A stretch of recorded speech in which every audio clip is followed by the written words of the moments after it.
Gordon the Big Engine was proud to pull the express. Every day he would fly along the line with the wind blowing past his face, and the smoke trailing behind him.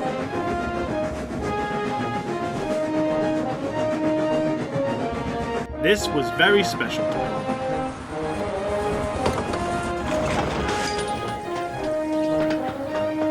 When he would stop at the workstation, he would always have a drink and talk to the engines on the Scarlet Railway. Then he would go on his way.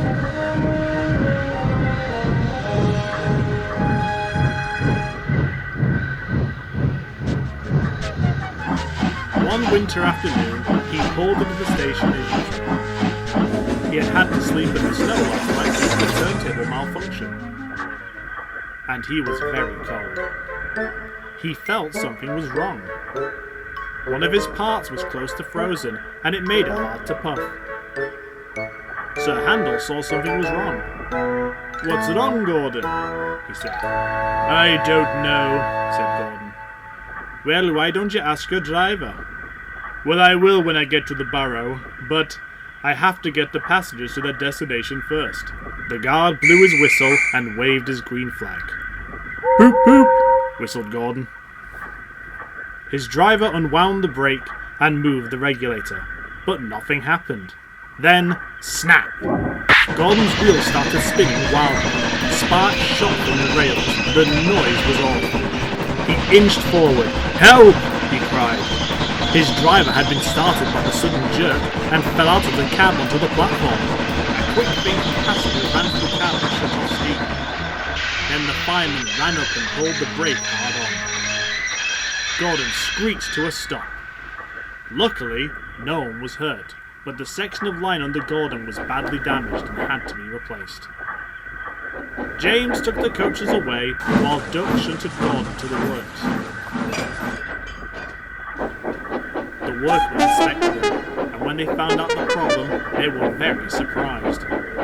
"Well, Gordon, one of your crank pins broke from the cold and it ruptured your side rods. We'll have to make new ones from scratch." Once the rails at the workstation were replaced, Henry was given the express and he did a spectacular job.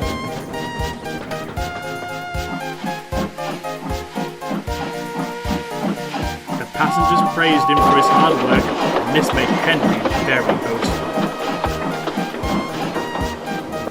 "You know, Edward," Henry said one night, "I don't know what the railway would do without me." Edward frowned. "I pull the express smoother than Gordon, and all the passengers appreciate my hard work. They wouldn't like slow engines like you or James to pull it." Edward had had enough. "Henry," he said, "you know the winter season is dangerous. I would take care and go at an even pace. The rails are very slippery, you know." "Pah," said Henry. "I know what I'm doing, my dear Edward. My passengers like and trust me, and that's all that matters."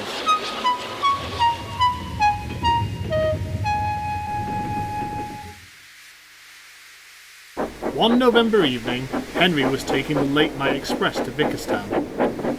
He backed onto the platform when something cold landed on his nose. It was a snowflake. Henry looked up to see the snow falling merrily from the sky. "Well, Henry," said his driver, "we're going to need to take our snowplow tonight." The snowplow was fitted to Henry's front, and the big engine was ready to set off.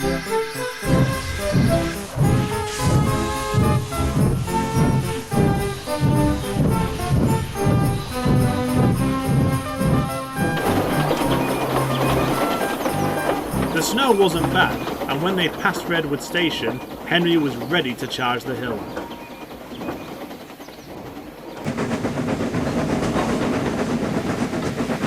Henry struggled up, but eventually made it to the top.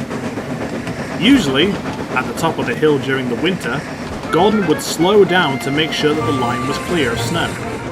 But Henry was so conceited, he forgot. Silly Edward, he thought, I know better than him. But Henry was wrong. Up ahead, Dawn and Douglas had been called to a large snowdrift. They needed to clear it before the express came through. One more charge, Dougie, and we'll get it.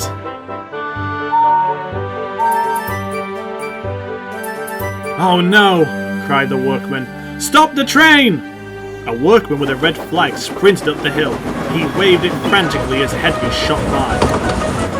Henry saw the red flag and prepared to stop. His driver applied the brakes.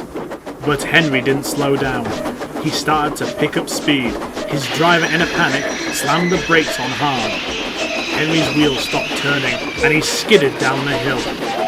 Henry's crew jumped clear, and the workmen scrambled around like ants. Henry shut his eyes.